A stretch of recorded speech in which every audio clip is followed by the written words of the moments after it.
ان کے باہر اثاثے نہیں ہیں اور وہ پاکستان میں ہی رہیں گے، اور ان کا کہنا ہے کہ میرا مرنا جینا پاکستان کے لیے ہے، لہٰذا میں یہی رہوں گا اور میں اس ملک کے لیے جیوں اور مروں گا، جبکہ باقی کے بارے میں ان کا خیال ہے کہ وہ ان کے اثاثے نہ صرف اثاثے باہر ہیں، ان کے مفادات بھی بیرونی ملک سے وابستہ ہیں۔ جاوید صدیق صاحب، جی، سابق صدر آصف زرداری وہ لاہور آ کے بیٹھ گئے ہیں بقول ان کے کہ اب جو اگلی حکومت ہے اس میں سے میں اپنا حصہ بلکہ حکومت بناؤں گا، اور 110% کے چانسز انہوں نے ظاہر کر دیے ہیں کہ اگلی حکومت جو ہے وہ پاکستان پیپلز پارٹی کی ہوگی۔ اور ضمنی انتخابات میں انہوں نے امیدوار کوئی نہیں کھڑا کیا 20 سیٹوں پہ، وہ جو ایک آدھ کوئی تھا بندہ کونٹا میں بھی، اس کو بھی پی ایم ایل این کی امیدوار کے حق میں بٹھا دیا، باقی جگہ بھی کہیں کوئی کینڈیڈیٹ نہیں ہے۔ تو مطلب وہ کوئی خلائی قسم کے ممبران اسمبلی ہوں گے جن کے ذریعے پیپلز پارٹی اگلا انتخاب جیتے گی، کیا نظر آ رہا آپ کو؟ میرے خیال میں زرداری صاحب کا یہ دعویٰ مجھے حقیقت سے دور لگتا ہے۔ اس کی وجہ یہ ہے کہ انہوں نے پچھلی حکومت تھی ان کی 2008 سے 13 تک، اس میں انہوں نے پنجاب کو لوز کیا ہے۔ پنجاب میں ان کی جو اکثریت تھی وہ آہستہ آہستہ ختم ہوئی، اور اس کی بڑی وجہ یہ تھی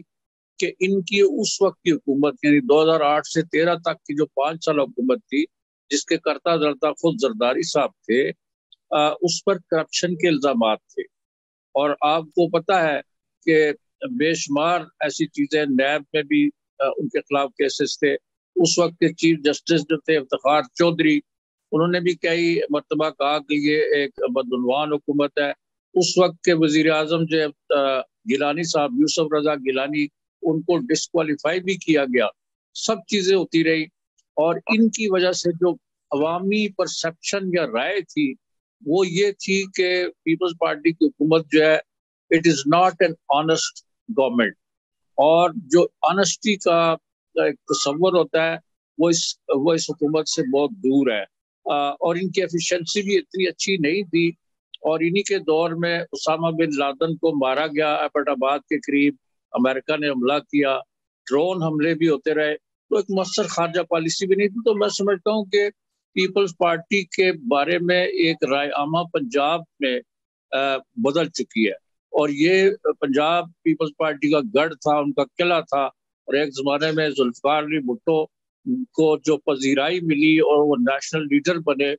وہ پنجاب میں ہی بنے، اور وہ پنجاب کو اپنا قلعہ سمجھتے تھے۔ لیکن بے نظیر نے بھی بعد میں 2 مرتبہ الیکشن لڑے اور پنجاب میں ان کی اچھی اکثریت تھی، لیکن زرداری صاحب کی قیادت میں پارٹی نے آہستہ آہستہ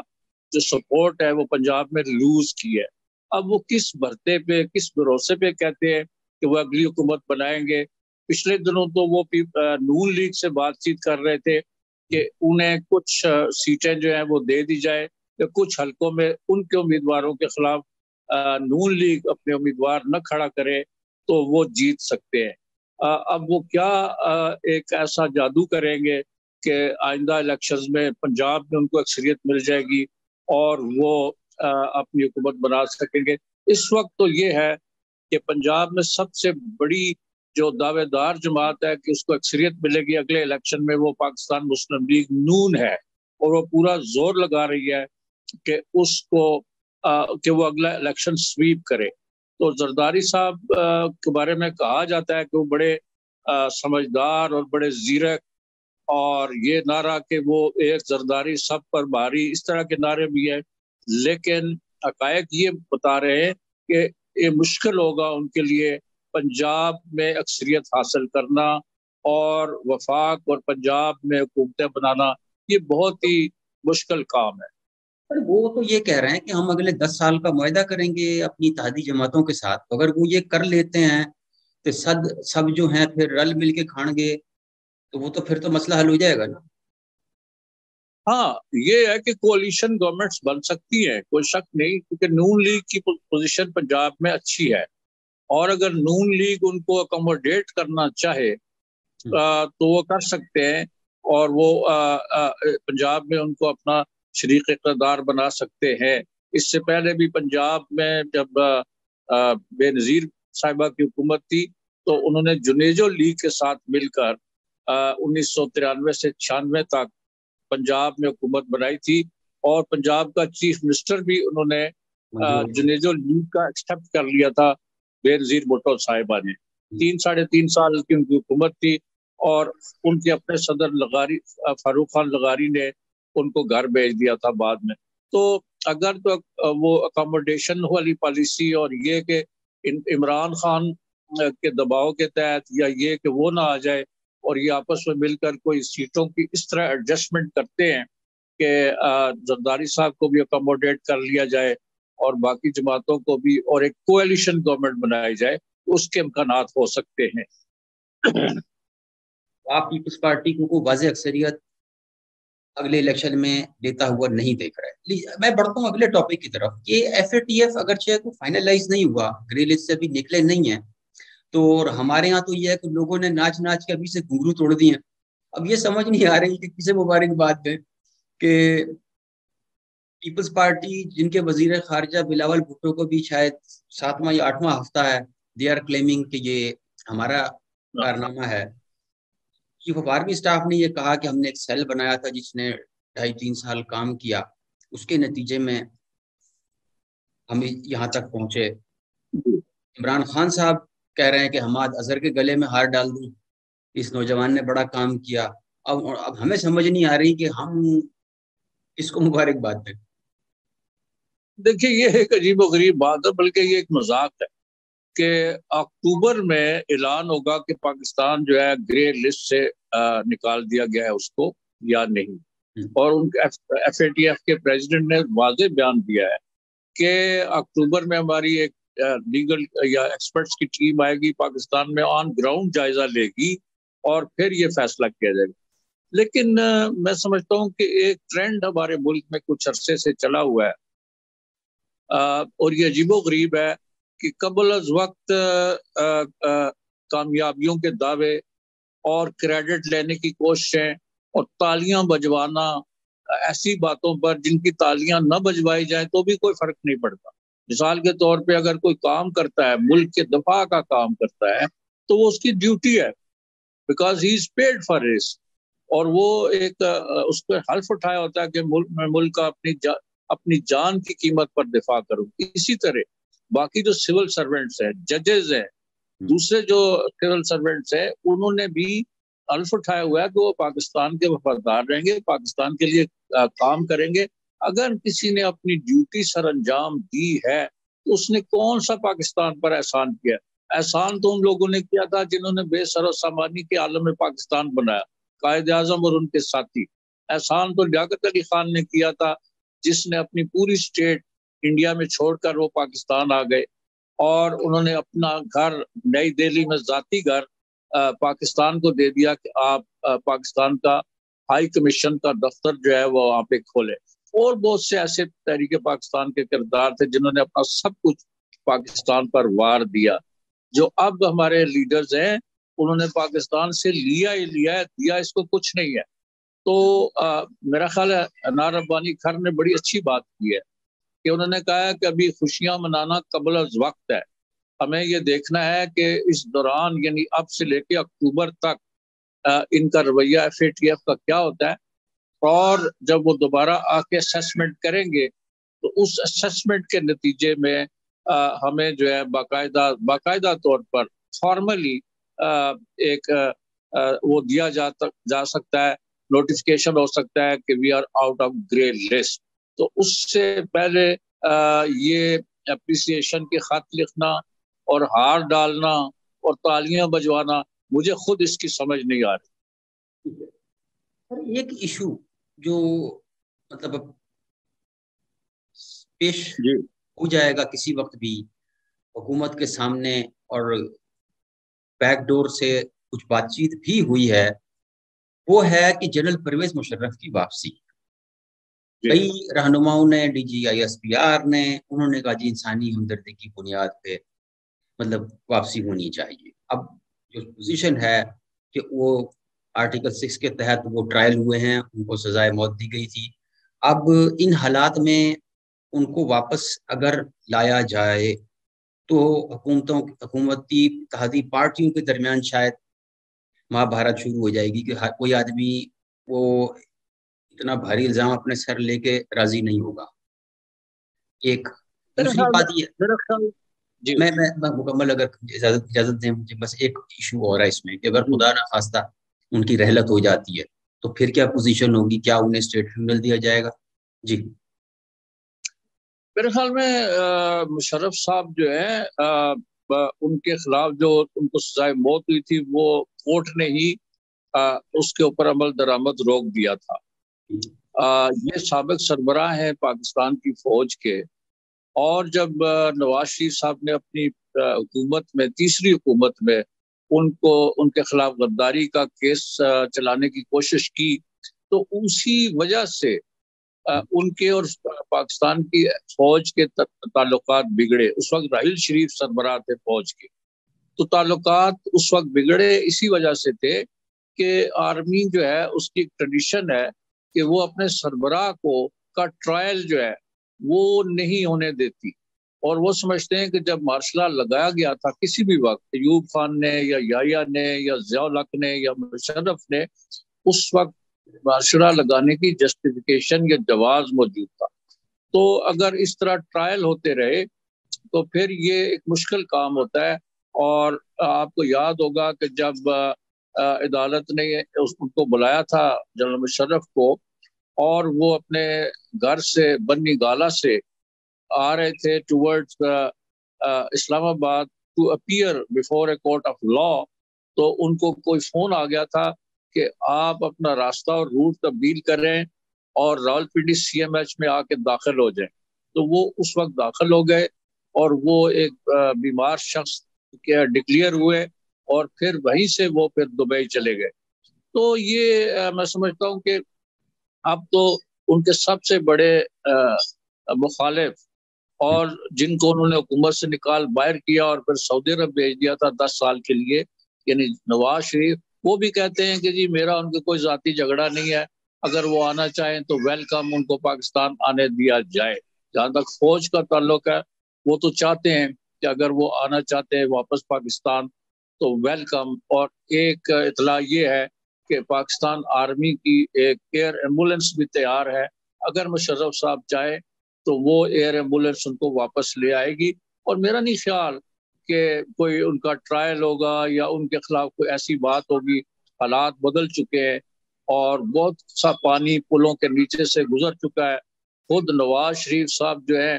وہ ایک ڈیل کر کے بیرون ملک گئے ہوئے ہیں، حالانکہ وہ سزا یافتہ بھی ہیں. تو یہ تمام چیزیں ایک عجیب ٹرن لے چکی ہیں، اور جنرل مشرف کو اب ایک نیا، میرا خیال ہے وہ مسئلہ نہیں کھڑا کرنے دیں گے فوج بھی، اور سیاسی حکومت بھی ایسا نہیں کرے گی تاکہ معاملات بہت زیادہ پیچیدہ نہ ہو جائیں. تو ان کا آنا جو ہے، مجھے لگتا ہے کہ اگر وہ چاہیں گے، ابھی تو انہوں نے کہا ہے کہ ان کو فی الحال وہ نہیں آنا چاہتے، پاکستان میں ادویات اویلیبل نہیں ہے، اور جس طرح کا علاج وہ کروا رہے ہیں دبئی میں، ایسا علاج بھی پاکستان میں ممکن نہیں ہے. تو شاید ابھی بہت جلد وہ نہ آئے، لیکن ان کے راستے میں اب پاکستان واپسی کے سلسلے میں کوئی رکاوٹ مجھے نظر نہیں آتی. جی سر، یہ کل راؤ انوار دا فیمس پولیس آفیسر کا ایک انٹرویو چلا، انہوں نے اس میں مرحوم اللہ مغفرت فرمائے رحمان ملک صاحب، سابق وزیر داخلہ کے اوپر کئی سوالات اٹھا دیے. ان کے رول وزیر کی شہادت میں ان کے رول کے اوپر پہلے ہی مطلب چیمگوئیاں ہوتی رہیں، کئی دفعہ ان سے سوالات کیے گئے، بار بار ان کی گاڑی کا اسلام آباد کی طرف رخ کرنا جب ان کی شہادت ہوئی اس پر سوالات تھے. اور اب یہ انہوں نے کہا کہ ایک نیا پڈورا باکس کھول دیا کہ جناب وہ ان کے قبضے میں یا ان کی کسٹڈی میں بے نظیر صاحبہ کے 2 فون تھے جو 3 سال تک ان کے پاس رہے، اور انہوں نے وہ تحقیقاتی ٹیم کو نہیں دی. جی میرا خیال ہے کہ راؤ جو ہے جن کا آپ نے ذکر کیا، ایس ایس پی تھے سابق، ان کو زرداری صاحب کے بہت قریب سمجھا جاتا تھا،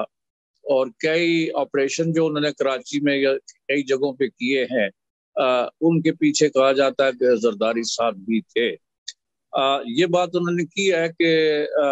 جو رحمان ملک ہے انہوں نے ان کو بہت سی انسٹرکشنز دی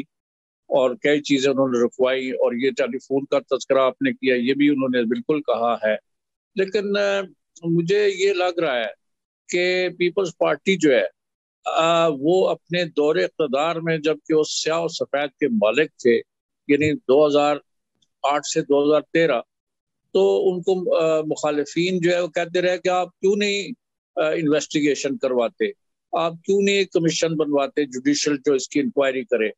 اور پیپلز پارٹی نے وہاں لیت و لال کا کام کیا اور لیت و لال سے کام لیا اور لیپا پوتی کرتے رہے. کوئی کلیئر سٹانس انہوں نے نہیں لیا اور نہ کوئی انویسٹیگیشن کروائی کہ پیپلز بے نظیر بھٹو صاحبہ کا اصل قاتل کون ہے، اس کے کیا محرکات تھے. اب تو پیپلز پارٹی کے کئی لیڈر جو ہیں وہ جنرل مشرف کو کہتے ہیں کہ وہ ذمہ دار ہیں بے نظیر کے قتل کے. تو اگر یہ پنڈورا باکس وہ دوبارہ کھولنا چاہتے ہیں، کئی پولیس افسروں کو اس معاملے میں سزا بھی ہوئی، وہ رہا بھی ہو گئے، اور میرا نہیں خیال کہ اب یہ اس پولیس آفیسر کے بیانات کے نتیجے میں کوئی نئی انویسٹیگیشن شروع ہوگی. اور یہ ایک بیان تو انہوں نے ٹی وی انٹرویو میں دے دیا، لیکن مجھے نہیں لگ رہا کوئی پیپلز پارٹی اتنی سیریس ہے کہ وہ اس کو ری انویسٹیگیٹ کروائے گی سارے معاملے کو، اور وہ فون تلاش کیے جائیں گے اور بلیک بری یا جو بھی فون تھے اور ایک انویسٹیگیشن ہوگی. مجھے اس کے امکانات نہیں لگتے. اچھا، آپ کا بہت وسیع تجربہ ہے صحافت کا، آپ نے پاکستان کی سیاست کو، طاقت کے ایوانوں کو بڑے قریب سے دیکھا، رپورٹ کیا، ابھی بھی لکھتے ہیں، پروگرامز کرتے ہیں. میں آپ سے یہ جاننا چاہوں گا کہ پی ڈی ایم کی جو حالیہ حکومت ہے، کیا یہ جلدی انتخابات کی طرف چلی جائے گی، اور یا آپ انتخابات اس کے مقررہ وقت پر ہوتے دیکھ رہے ہیں؟ میرا خیال ہے کہ ان کی جو اپنی اسٹریٹجی ہے وہ یہ ہے کہ اکنامکلی سچویشن سٹیبل ہو اور ان کو کوئی بیرونی امداد مل جائے. خاص طور پر وہ توقع لگائے ہوئے امریکہ سے کہ امریکہ اگر انہیں کوئی امداد دے معاشی یا کوئی پیکیج منظور کروائے through other countries, through I M F, through Saudi Arabia اور تھرو یو اے ای، تو شاید وہ مہنگائی پہ قابو پا لے اور کچھ لوگوں کو ریلیف دیں، پھر الیکشن لڑے. جو موجودہ 4-5-6 ماہ یہ سال ہے، اس سال میں الیکشن کرانا ان کے لیے خودکشی کے مترادف ہوگا، چونکہ اتنی مہنگائی ہو چکی ہے اور اتنی قلت ہے چیزوں کی. اور آپ تو جانتے ہیں، آپ یو کے میں ہیں، کہ جو روس یوکرین کی لڑائی ہے اس کے نتیجے میں غذائی بحران پیدا ہو گیا، اور یو این نے، یونائیٹڈ نیشن کے سیکرٹری جنرل نے کہا کہ پوری دنیا غذائی بحران کی لپیٹ میں آ سکتی ہے. پاکستان کو اس وقت 25 سے 30 لاکھ ٹن گندم کی ضرورت ہے، اور وہ نقد پیسے دے کے پاکستان خریدے گا، اس کے لیے اربوں ڈالر چاہیے. تیل پاکستان خرید رہا ہے، اور لگتا یہ ہے کہ تیل خریدنے کے لیے بھی ان کے پاس پیسے نہیں ہیں، لیکن وہ سعودی عرب اور کویت وغیرہ سے مؤخر ادائیگیوں کی بنیاد پر تیل لے رہے. تو یہ بڑی نازک صورتحال ہے، اور اس میں اگر وہ الیکشنز کرواتے ہیں اور جس طرح کے جذبات اس وقت لوگوں کے، اور عمران خان نے ان جذبات کو مزید ابھارا ہے، تو یہ ان کو خدشہ ہے کہ کہیں یہ رائے عامہ ان کے خلاف چلی جائے گی اور وہ الیکشن جیت نہیں پائیں گے. ان کی کوشش یہ ہے کہ کم از کم ان کو اگست 2023 تک، اگلے سال تک ان کو مہلت دی جائے، اور وہ توقع کر رہے ہیں، مختلف توقعات سے وابستہ ہیں، وہ کر رہے ہیں لوگوں سے، ملکوں سے، کہ وہاں سے کوئی امداد ملے گی، تیل شاید بین الاقوامی مارکیٹ میں سستا ہو جائے اور وہ ریلیف دینا شروع کر دے، تیل پاکستان میں پھر سستا ہو جائے، کوئی غذائی بحران بھی کوئی کم ہو جائے، قیمتیں نیچے آ جائیں، تو وہ الیکشن لڑ کے کریڈٹ کلیم کر سکیں کہ انہوں نے پاکستان کے لوگوں کو ایک جو ہے ریلیف دیا ہے. تب وہ الیکشن لڑیں گے، اس سے پہلے وہ نہیں لڑیں گے. اور جو ان کو بیک کرتے ہیں، ان کی پشت پہ ہیں، میری مطلب ہے اسٹیبلشمنٹ، وہ بھی نہیں چاہتی کہ جو یہ حکومت آئی ہے یہ بالکل وائپ آؤٹ ہو جائے اور عمران خان ایک بڑی اکثریت کے ساتھ واپس آ جائے. یہ ان کے لیے سود مند نہیں ہوگا. لہذا وہ بھی کوشش کر رہے ہیں کہ یہ حکومت جو ہے کچھ عرصے تک مزید رہے. آپ کی رائے میں یہ جو سبسڈی دی تھی عمران خان کی حکومت نے پیٹرول پر، ڈیزل پر اور بجلی پر، کیا جس طرح یہ پورٹری کر رہے ہیں یا جس طرح آرگو ہو رہا ہے کہ انہوں نے بارودی سرنگیں بچھا دی تھیں، کیا آپ سمجھتے ہیں کہ انہوں نے واقعی حکومت جاتا دیکھ کر بارود پھینکا اور نکل گئے؟ میرا خیال ہے یہ درست بات ہے، کیونکہ اس وقت بھی صورتحال بہت نازک تھی اور اس وقت پیٹرول کی قیمت کم کرنے کا بظاہر کوئی جواز نظر نہیں آتا تھا. تو انہوں نے ایک ریلیف دے کے ایک تو اپنے لیے سمپتھی یا ہمدردی کریٹ کی، اور دوسرا ظاہر ہے کہ ان آنے والی حکومت کے لیے انہوں نے مشکلات کھڑی کرنے کی کوشش کی ہے. یہ تو بالکل درست بات ہے، ورنہ جس طرح انہوں نے پیٹرول کی قیمت اور بجلی کی قیمت کم کی، وہ اس مرحلے پر کوئی معاشی جواز نظر نہیں آتا تھا کہ وہ یہ ریلیف دیں گے. صرف اور صرف پولیٹیکل فیصلہ تھا، اور وہ یہ کہ ایک تو لوگوں کو خوش کیا جائے، اور دوسرا یہ کہ جو آنے والی حکومت ہے اس کے لیے مسائل کھڑے کیے جائیں. ورنہ کوئی معاشی جواز یا اکنامک جسٹیفیکیشن نہیں تھی اس وقت بھی تیل کی قیمتیں کم کرنے کی. بہت شکریہ خواتین حضرات، امید کرتا ہوں کہ یہ پروگرام آپ کو پسند آئے گا. اگلے پروگرام تک اجازت دیجیے، تب تک اللہ حافظ.